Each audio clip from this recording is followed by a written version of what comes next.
3, 2, 1, boosters and ignition and liftoff. We rise together back to the moon and beyond. For the first time in a generation, humans are leaving low Earth orbit and heading back to the moon. NASA is gearing up for Artemis II, the first crewed lunar mission since Apollo 17 in 1972. This is the complete, high-energy breakdown of the crew, the rocket, the spacecraft, and the mission profile, so you know exactly what to expect. Meet the 4 astronauts. Commander Reid Wiseman is a NASA astronaut and a 27-year Navy veteran. He previously spent 165 days on the International Space Station during Expeditions 41 and 42 and served as lead spacewalker for 2 spacewalks totaling 13 hours. Piloting Orion is Victor Glover, a NASA astronaut and former U.S. Navy captain. He flew to the ISS for Expeditions 64 and 65 and piloted Crew 1, the first operational Crew Dragon mission. Mission specialist Christina Cook is a NASA astronaut who served as a flight engineer on the ISS during Expeditions 59 to 61. She set the record for the longest single spaceflight by a woman with 328 days in space and took part in the first all-female spacewalk. Rounding out the crew is Jeremy Hansen from the Canadian Space Agency. For the first time in history, someone from outside NASA will fly to the moon. He served as a fighter pilot in the Royal Canadian Air Force and was promoted to colonel. Remarkably, this flight around the moon will be his first time in space. Now the spacecraft. Orion is roomier than Apollo, 5 meters wide versus 3.9 meters, with about 9 cubic meters of volume compared to roughly 6 for Apollo. Orion can carry 4 astronauts, and yes, it even has a toilet. This will be the first spacecraft to have a toilet outside low Earth orbit. Orion and its service module together weigh about 26.5 tons, a little lighter than the Apollo command and service module at 28.8 tons. However, because Orion's service module is smaller than Apollo's, it cannot get into low lunar orbit. That design choice sets up a different mission profile for Artemis II. Time for the rocket. The Space Launch System is the most powerful rocket NASA has ever built, delivering a little over 39 meganewtons of thrust at liftoff. Most of that power comes from 2 solid rocket boosters derived from the Space Shuttle, each providing around 16 meganewtons, or about 80% of liftoff thrust. The core stage features 425 rupees engines, also from the shuttle program, adding about 7.4 meganewtons. The upper stage, the interim cryogenic propulsion stage, uses a single RL-10C engine. It makes a modest 110 kilonewtons of thrust but is incredibly efficient with 462 seconds of specific impulse. Now compare that to the Saturn V. Saturn V's first stage had 5 massive F1 engines, each producing 6.77 meganewtons. The second stage had 5 J2 engines and the third stage had 1 J2. Saturn V stood 111 meters tall and was 10 meters wide at the base. SLS stands 98 meters tall, its core is 8.5 meters wide, and with its 2 boosters the total width is a little over 16 meters. Despite SLS having more thrust at liftoff and highly efficient engines on parts of the vehicle, it sends less to the moon than Saturn V.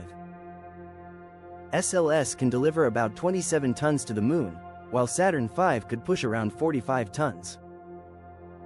Artemis II will launch from Kennedy Space Center's historic LC-39B, a pad used by Saturn rockets and the Space Shuttle. What is the mission? Artemis II is a 10-day flyby of the moon on a free return trajectory. There is no lunar landing on this mission.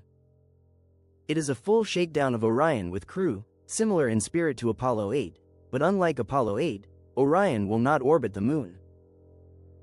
A landing is not expected until Artemis IV. Here is the countdown timeline. Propellant loading begins at L-9 hours and 25 minutes. The upper stage begins loading at L-7 hours. The crew starts suiting up around L-5 hours and 40 minutes, heads to the pad around L-4 hours and 30 minutes, and boards Orion at L-4 hours. The hatch closes at about L-3 hours and 20 minutes. At L-60 minutes the launch director briefs the team, and at L-45 minutes the closeout crew leaves the pad. Expect a hold at T-10 minutes. That is normal. At L-10 minutes, the L clock and the T clock line up and the vehicle enters automated terminal count. Around T-33 minutes the crew access arm retracts. Orion switches to internal power around T-6 minutes. The nail-biter is T-33 seconds, the go for the automated launch sequencer. If a problem appears before then, the clock can return to the T-10 minute hold. If a problem appears inside that 33-second window, expect a scrub for the day. Watch for the hydrogen burn-off igniters at T-12 seconds. Those are the sparklers burning off excess hydrogen. At T-6.363 seconds, the 425 rupees engines ignite and ramp up. At 0, the solid rocket boosters light and SLS leaps off the pad. By T+9 seconds, the rocket clears the tower and begins roll and pitch. Supersonic speed arrives around T+56 seconds and maximum dynamic pressure hits at about T+1 minute 10 seconds. The boosters burn out and separate at T+2 minutes 9 seconds. The launch escape tower jettisons at T+3 minutes 18 seconds. The core stage burns until about 8 minutes 3 seconds, placing the stack on a highly elliptical, nearly orbital trajectory. After stage separation, the vehicle coasts until T+49 minutes 49 seconds, when the upper stage lights briefly to place Orion into an elliptical orbit of about 2,222 kilometers by 185 kilometers. On the next pass, at T+1 hour 47 minutes, the upper stage performs a big burn to raise apogee to roughly 70,000 kilometers while dropping perigee toward 0. This allows safe disposal of the upper stage and provides an immediate return path if Orion's service module has an issue.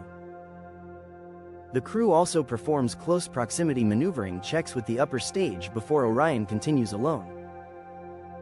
Orion coasts to apogee by T+13 hours 44 minutes, performs another perigee raise burn, then falls back toward Earth. At T+1 day 1 hour 37 minutes, which is day 2 of the mission, Orion performs its own translunar injection burn with the service module, committing to the lunar flyby.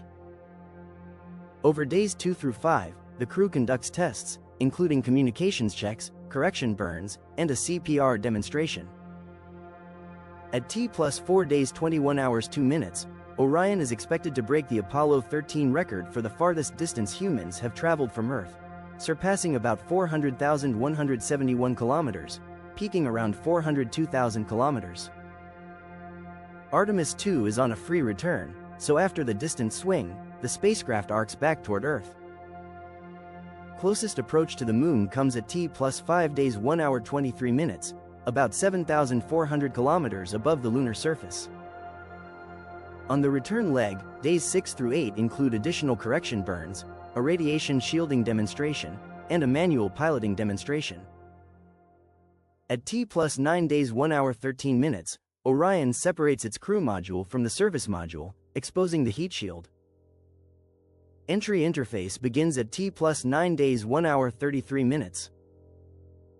At about 11 kilometers altitude, the forward cover deploys, preparing for parachutes.